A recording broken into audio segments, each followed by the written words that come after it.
اور خصوصاً سحری کے وقت، پھر اسی طرح صبح شام کے اذکار کی پابندی، پھر اسی طرح ہر نماز کے بعد، فرض نماز کے بعد خصوصاً دعا قبول ہوتی ہے، پھر قرآن پاک کی تلاوت کے بعد، پھر جب آپ مل کے قرآن پاک کا دور کریں گے یا اس کو سمجھیں گے اس وقت، پھر اسی طرح تراویح کے بعد جب یعنی سنیں گے آپ قرآن پاک، اور خصوصاً روزے کی افطاری کے وقت ایک حدیث میں آتا ہے کہ اس وقت کی دعا رد نہیں ہوتی، اور اس کے لیے خواتین خصوصی کوشش کریں کہ گھر میں وہ فضا پیدا کریں کہ بڑے چھوٹے بچے سب کے سب اللہ تعالیٰ کی طرف متوجہ، اور اس وقت میں خصوصی دعائیں مانگے اپنے لیے۔ عام طور پر وہ ایک ایسا ہنگامہ ہوتا ہے، شور ہنگامہ، دیر ہو رہی ہے، جلدی کرو، روزہ کھلنے والا ہے، ٹیبل لگاؤ، کھانا لگاؤ، وہ چیز کہاں ہے، یہ کہاں ہے، وہ تم نے نہیں رکھی، ایک دوسرے کو ڈانٹ ڈپٹ ہو رہی ہوتی ہے۔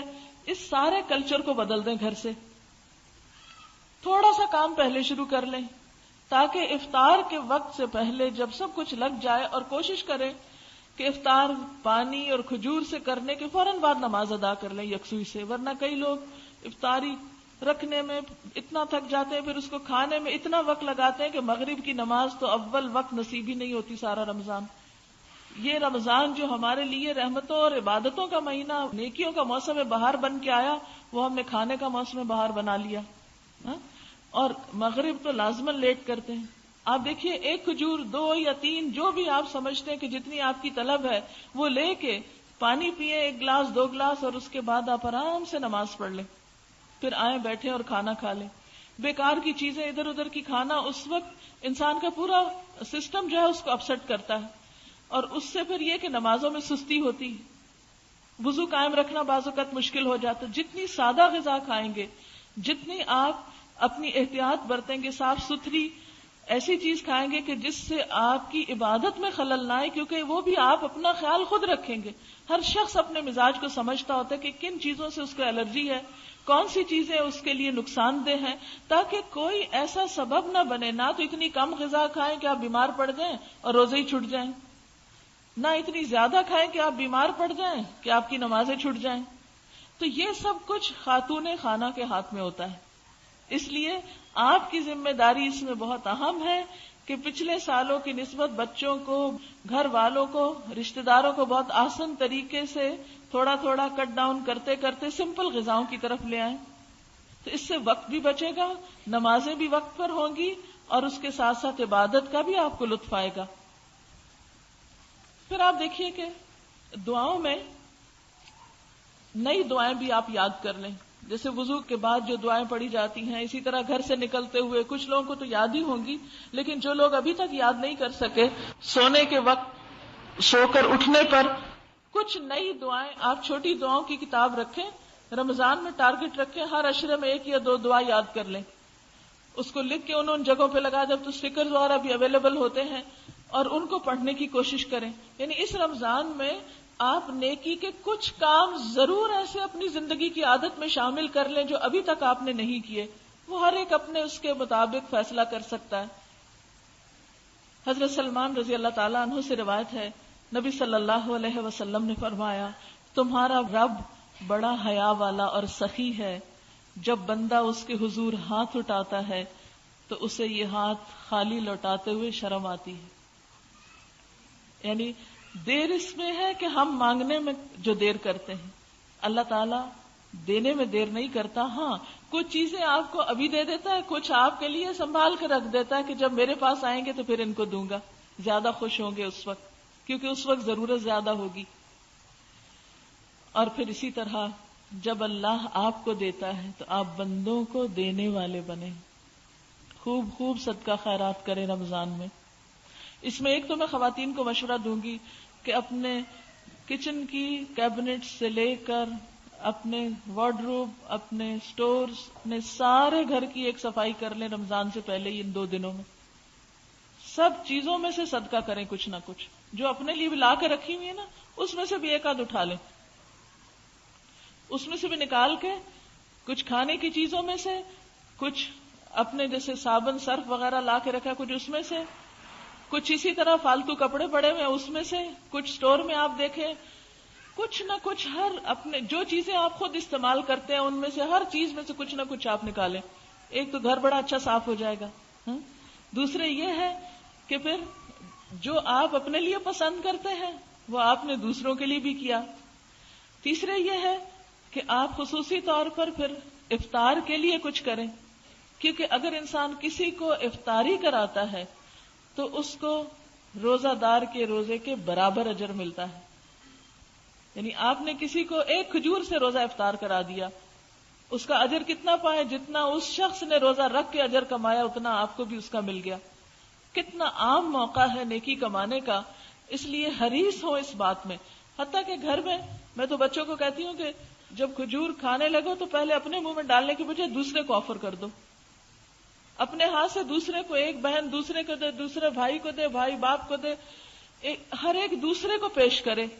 ایک تو وہ قربانی کا جذبہ آتا ہے، دوسرا یہ ہے کہ اس کو پھر اس وقت ہاتھ سے دینے کا بھی ثواب مل جاتا ہے اور دینے کی عادت پڑ جاتی. یعنی چھوٹے چھوٹے موقع میں نیکی کمانے کے گر تلاش کریں. پھر اسی طرح جیسے ابھی آپ نے سنا کہ نبی صلی اللہ علیہ وسلم خوب سخاوت کیا کرتے تھے اور تیز آندھی سے زیادہ تیز ہوتے تھے سخاوت کے معاملے میں رمضان میں. آپ دیکھیے کہ نبی صلی اللہ علیہ وسلم نے عورتوں کو خصوصاً صدقے کی تلقین کی. ہمارے ہاں یہ تصور ہے کہ ہم تو کماتی نہیں ہیں، ہمارا تو کچھ ہے ہی نہیں، ہم کیا صدقہ کریں. اور اس طرح خواتین اپنے آپ کو صاف بچا جاتی ہیں صدقہ خیرات سے. دیکھیے ہم اپنی ضروریات کے لیے، اپنا زیور کپڑا بنانے کے لیے سب کچھ حاصل کر لیتے ہیں. اگر یہ ممکن نہ ہوتا تو خواتین کے پاس اتنے اچھے اچھے کپڑے کہاں سے آتے، اتنے خوبصورت نئے نئے ڈیزائن کے زیور کہاں سے آتے. آخر کوشش ہوئی اس کے لیے، اللہ نے آپ کو دیا، اب جو آپ کو دیا ہے کچھ اس میں سے کر لیں اور کچھ شوہر کو منائیں اور خصوصی طور پر کچھ صدقہ کریں. تو جو شوہر دیں گے اس میں ان کا حصہ، لیکن تنگ نہ کریں، ان کو پریشان نہ کریں. اس کے لیے اچھے اچھے مشورے ضرور دیں کہ چلیں یہ اس کو دے دیتے ہیں، یہ وہاں بھجوا دیتے ہیں، یہ اس کے لیے کر لیتے ہیں. سب کی لسٹ بنا لیں کہ کہاں کہاں دینا ہے، کس کس کو دینا ہے.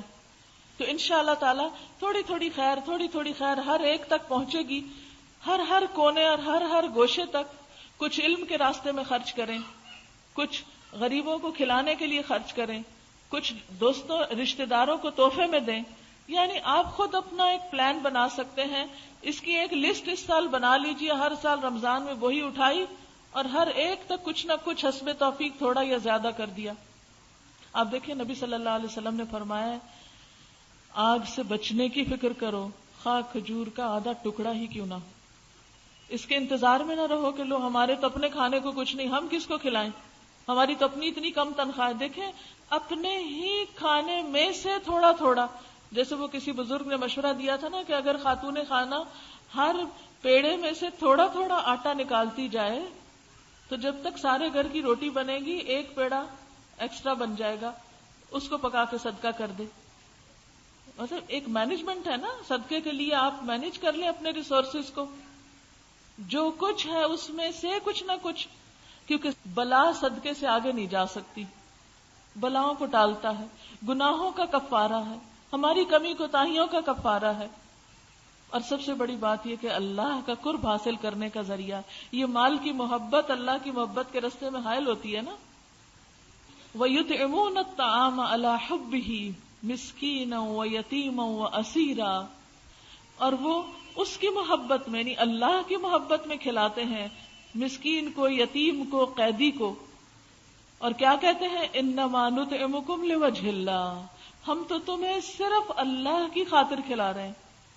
لا نرید منکم جزاء ولا شکورا، ہم تم سے کوئی بدلہ نہیں چاہتے، شکریہ بھی نہیں چاہتے، پلٹ کے تعریف بھی نہیں چاہتے، کچھ نہیں چاہیے، ہمیں تو صرف اللہ کی رضا چاہیے. اس جذبے کے ساتھ صدقہ خیرات کریں، کسی پر احسان جتانے کے لیے نہیں. نبی صلی اللہ علیہ وسلم نے خواتین کو خصوصی طور پہ فرمایا اے خواتین کی جماعت، تم صدقہ کرو اور کثرت سے استغفار کرو، کیونکہ میں نے جہنم میں سب سے زیادہ تم کو دیکھا ہے. کیوں؟ تم بہت زیادہ لان تان کرتی ہو اور اپنے شوہروں کی ناشکری کرتی ہو.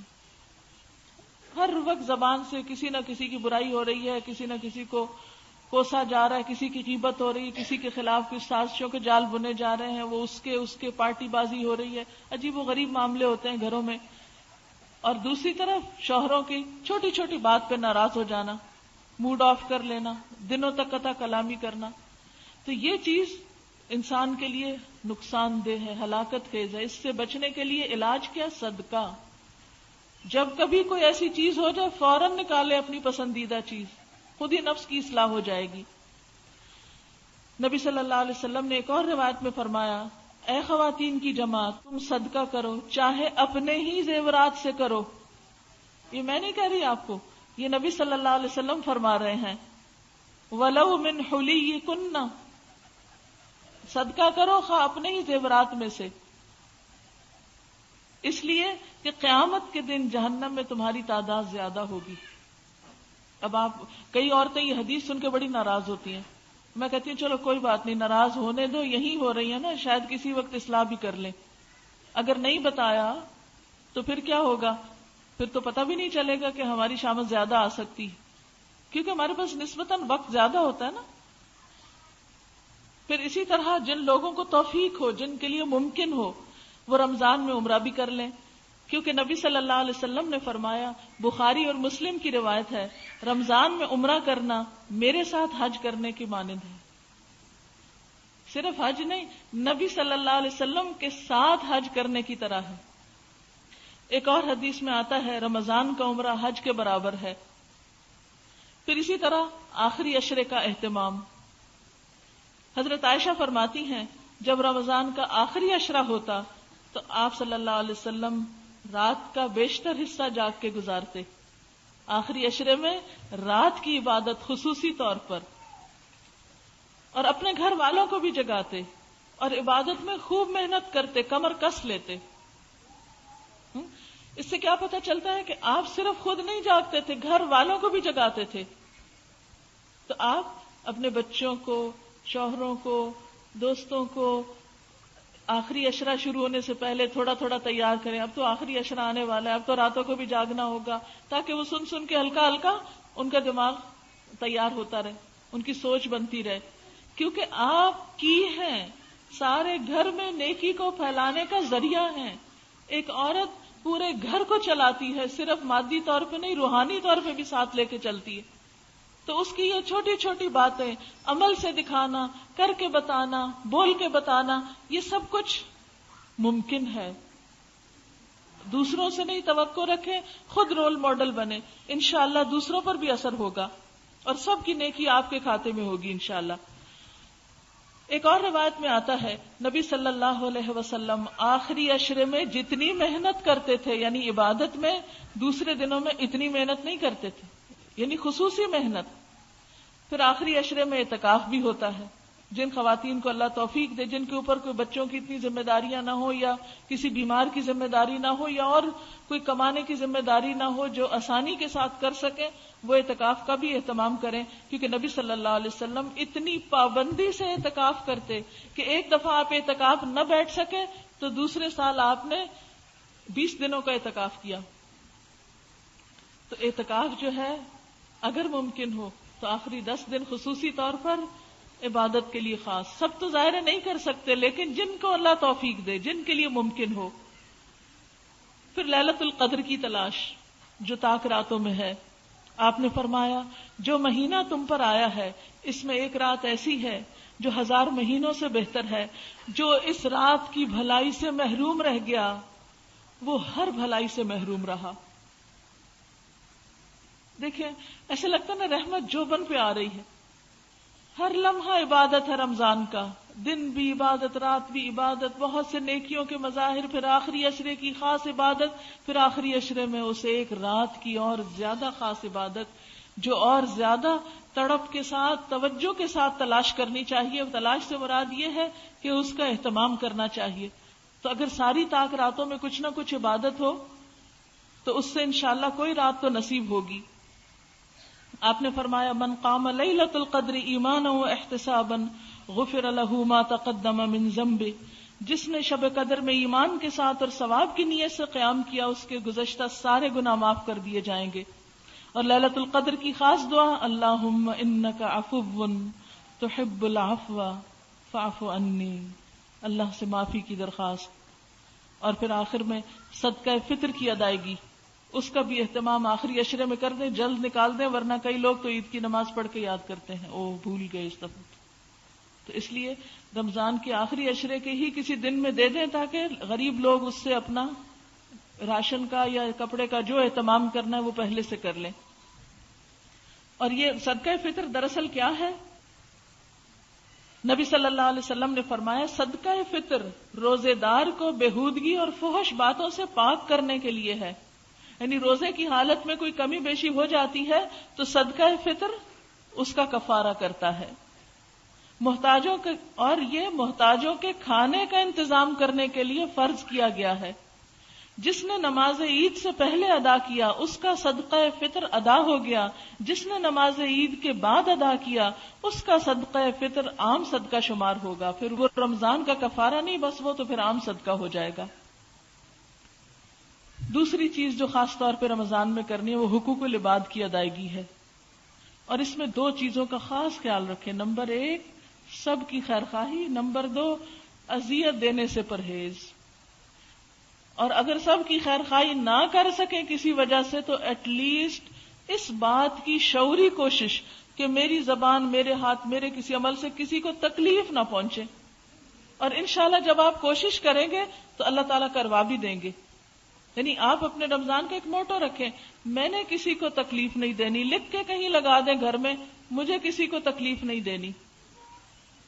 اور پھر آپ دیکھیں گے کہ آپ خود ہی سوچنے لگے کہ کسی کو مجھ سے کہاں کہاں تکلیف ہوتی ہے اور کس اعتبار سے میں نے اپنے آپ کو بچانا ہے. پھر اسی طرح دوسروں کی ضروریات پوری کرنا. نبی صلی اللہ علیہ وسلم نے فرمایا مسلمان کا بھائی ہے، نہ اس پہ ظلم کرتا ہے نہ اس کی مدد چھوڑتا ہے. جو اپنے بھائی کی حاجت پوری کرنے میں لگا ہو اللہ اس کی حاجت پوری فرماتا ہے. اور جو کسی کی پریشانی دور کرتا ہے اللہ قیامت کے دن کی پریشانیوں میں اس کی کوئی پریشانی دور فرمائے گا. جس نے کسی مسلمان کی پردہ پوشی کی اللہ تعالیٰ قیامت کے دن اس کے عیب ڈھانک دے گا، اس کے گناہوں کو چھپا دے گا. اور پھر اس میں خصوصی طور پر محروم طبقات کا خیال، بیوہ، مسکین، یتیم، اسیر، ان طبقات کا خیال رکھنا اتنی بڑی نیکی کا کام ہے جیسا کوئی شخص ہر روز دن کو روزہ رکھے اور روز رات کو جاگ کے عبادت کرے. اور یہ کس کے لیے اتنا ممکن ہے اتنی بڑی عبادت کرنا؟ پھر اسی طرح اور جو بھی صدقہ اس میں خصوصاً کھانے کا اہتمام ضرور کرنا ہے، کیونکہ بھوکے کو کھانا کھلانا جنت میں لے جانے والے کاموں میں سے ہے. اور یہ بھوکا صرف یہ نہیں کہ غریب بھوکا ہو، کوئی امیر بھوکا بھی ہو سکتا ہے. یعنی اپنے رشتہ داروں کو کچھ پکا کے بھیج دینا یا کوئی کسی بھی طرح کچھ سوکھا راشن یا کوئی کھجور یا یعنی رمضان کے تحفے جو ہیں اس میں آپ رمضان سے پہلے ہی مثلا رشتہ داروں کو کوئی کھجور بھجوا دیں یا کوئی اور اس طرح کی چیز بھجوا دیں. ہمسایوں کا خاص خیال رکھیں، جو کچھ پکائیں اس میں سے کچھ بھجوا دیں. نبی صلی اللہ علیہ وسلم نے فرمایا کہ کوئی ہمسائی اس بات کو حقیر نہ جانے خواہ وہ اپنی ہمسائی کو بکری کا کھر ہی کیوں نہ بھجوائے. ایک اور روایت میں آتا کہ شوربہ پتلا کرنے کا حکم دیا تاکہ تم اپنے ہمسائے کی خبر گیری کر سکو. تو رمضان میں اس طرح ایک دوسرے کی طرف چیز بھجوانے سے کیا ہوتا ہے، ایک اچھے جذبات پیدا ہوتے ہیں. پھر بیماروں کی عیادت، یعنی ہاسپٹلز وغیرہ میں اگر کوئی ایسے ضرورت مند ہیں یا ابھی آپ کو شاید بتایا گیا ہو کہ وہاں پر کھانا ڈسٹریبیوٹ کرنے کا بھی انتظام ہے انشاءاللہ. جو اٹینڈنٹس ہوتے ہیں بیماروں کے ان کے لیے کچھ کرنا. پھر اسی طرح نوکروں کے کام میں کمی کرنا. یہ نہیں آپ خود تو عبادت فرمائیں، سوئیں، آرام کریں اور وہ بےچارے کئی کھانے عام دنوں سے بھی زیادہ کھانے پکا کر آپ کی خدمت کریں اور نہ وہ نماز پڑھیں اور نہ ان کی کوئی عبادت ہو.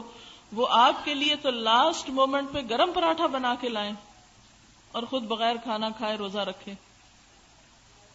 گرم چائے چاہیے، گرم پراٹھا چاہیے، لاسٹ مومنٹ پہ تازہ چیز چاہیے اور وہ بےچارے بھوکے کھڑے ہوتے ہیں. اس کا خاص خیال رکھنا ہے آپ نے. ایسا اہتمام کریں کہ چائے فلاسک میں ڈال لیں، روٹی ہاٹ پاٹ میں رکھ لیں، لیکن ان بےچاروں کو سحری اچھی طرح کرنے دیں، پانی بھی پینے دیں ان کو. کچھ غیر ضروری کام جو ہیں، کئی لوگ تو گھروں کی رینوویشن شروع کر دیتے ہیں رمضان میں کہ لوگوں کا آنا جانا نہیں، چلو گھروں کے نیا فرنیچر بدلو، پردے بدلو، یہ کرو وہ کرو، اور وہ سارے کام پھر بےچارے نوکروں کی شامت آ جاتی. رمضان گھروں کی صفائی کا مہینہ نہیں، دلوں کی صفائی کا مہینہ ہے، تقویٰ کی افزائش کا مہینہ ہے. اس لیے اپنے ساتھ جو بھی آپ کے کوئی رہتا ہے، خواہ وہ آپ کے سرونٹس ہیں، نوکر ہیں، ان کا بھی خصوصی خیال آپ نے رکھنا ہے. پھر اسی طرح لغو چیزوں سے بھی بچنا چاہیے، یعنی حرام سے تو بچنا ہی ہے، کیونکہ آپ صلی اللہ علیہ وسلم نے فرمایا جب تو روزہ رکھے تو تیری آنکھ اور تیرے کان کا بھی روزہ ہونا چاہیے. یہ نہیں کہ روزہ رکھ کے دل بہلانے کو ٹیلی ویژن لگا لیں اور کوئی فلم دیکھنا شروع کر دیں. آنکھ کا بھی روزہ، کان کا بھی روزہ. فرمایا جب تو روزہ رکھے تیری آنکھ اور کان کا بھی روزہ ہو، اور زبان پہ بھی قابو ہو، جھوٹ اور حرام سے بچا جائے، پڑوسی کو تکلیف نہ دی جائے، اور تجھ پر وقار اور اطمینان ہو. روزے میں وقار اور اطمینان ہو، چڑچڑا پن نہ غالب ہو. کیونکہ جب بھوک لگتی ہے نا تو بہت سے لوگ ہائپر ہو جاتے ہیں، گاڑی چلا رہے ہیں تو ہارن پہ ہارن بجا رہے ہیں. افطار کا ٹائم ہے تو افطاری لے کے کسی جگہ سے تو وہ تیزی سے، کئی ایکسیڈنٹس اس وقت ہو جاتے ہیں اس جلد بازی میں. تو اس لیے اس وقت اطمینان اور وقار، یہ میں نہیں کہہ رہی، یہ حضرت جابر کی روایت میں آتا ہے. آپ صلی اللہ علیہ وسلم کو پتا تھا کہ لوگ کیا کیا کریں گے، اللہ کی طرف سے ان کو بتایا جاتا تھا نا لوگوں کی نفسیات کے بارے میں. اور آپ نے فرمایا اپنے روزے کے دنوں کو دوسرے کے برابر نہ کرو، یعنی عام دنوں میں اور روزے کے دنوں میں فرق ہونا چاہیے. رمضان عام دنوں سے مختلف گزرنا چاہیے. اب آپ خود دیکھ لیجئے کہ کہاں کہاں آپ مختلف کریں گے. پھر اسی طرح آپ نے فرمایا جو روزہ رکھ کر جھوٹ بولنا اور اس پر عمل کرنا نہ چھوڑے تو اللہ کو اس بات کی کوئی ضرورت نہیں کہ کوئی شخص کھانا پینا چھوڑ دے. آپ صلی اللہ علیہ وسلم نے فرمایا روزہ کھانے پینے سے رکنے کا نام ہی نہیں بلکہ بےہودہ اور فحش کاموں سے رکنے کا نام ہے. لہٰذا اگر روزہ دار سے کوئی گالی گلوچ کرے، کوئی اور آ کے لڑے یا جہالت سے پیش آئے تو اسے کہہ دینا چاہیے کہ میں روزے سے ہوں، میں روزے سے ہوں، میں نہیں لڑ سکتا. یعنی گالی کے جواب میں کیا کہنا؟ میں روزے سے ہوں، انی صائم. اور پھر خصوصی طور پر روزہ رکھ کر مردہ بھائی کا گوشت نہ کھایا جائے، کیونکہ اس سے روزہ ختم ہو جاتا ہے. کھانا پینا تو منع ہے نا، جب حلال کھانا منع ہے تو مردہ کا گوشت تو کھانا اور ہی منع ہے. مراد ہے غیبت سے پرہیز، خصوصی طور پر صبر، خاموشی. کوئی جو کرتا ہے وہ اس کا اخلاق ہے، ہمیں اپنے اخلاق کا اور اچھے اخلاق کا ثبوت دینا ہے. آپ نے فرمایا غیبت زنا سے بھی شدید تر ہے، اتنا بڑا جرم ہے جو بے دریغ ہو رہا ہوتا ہے. ایک حدیث میں آتا ہے قیامت کے دن آدمی کے پاس اس کا کھلا ہوا نامہ اعمال لایا جائے گا، وہ اسے پڑھے گا اور کہے گا میرے رب میں نے دنیا میں فلاں فلاں نیک کام کیے تھے، وہ اس میں نہیں. اللہ تعالیٰ جواب دے گا کہ لوگوں کی غیبت کرنے کی وجہ سے وہ نیکیاں تمہارے نامہ اعمال سے مٹا دی گئیں. مثلاً آپ نے کوئی بہت بڑا صدقہ خیرات کیا اور آپ کو بڑی امید ہے قیامت کے دن جائیں گے اور اس کا بڑا ثواب ہم کو ملے گا. جب آپ کا اعمال نامہ سامنے آئے گا تو آپ کہیں گے وہ کہاں گیا؟ وہ پتہ چلے گا وہ سب صاف ہو گیا کیونکہ وہ فلاں فلاں کی غیبت کی تھی. اس لیے اس سے خصوصی طور پر پرہیز کرنا ہے. اور آخری چیز ہے روزانہ اپنا جائزہ لینا ہے، اپنے آپ کو خود ایویلویٹ کرنا ہے، روز کا روز جائزہ. آپ صلی اللہ علیہ وسلم نے فرمایا کم من صائم لیس له من صیامه الا الظمأ وکم من قائم لیس له من قیامه الا السحر. کتنے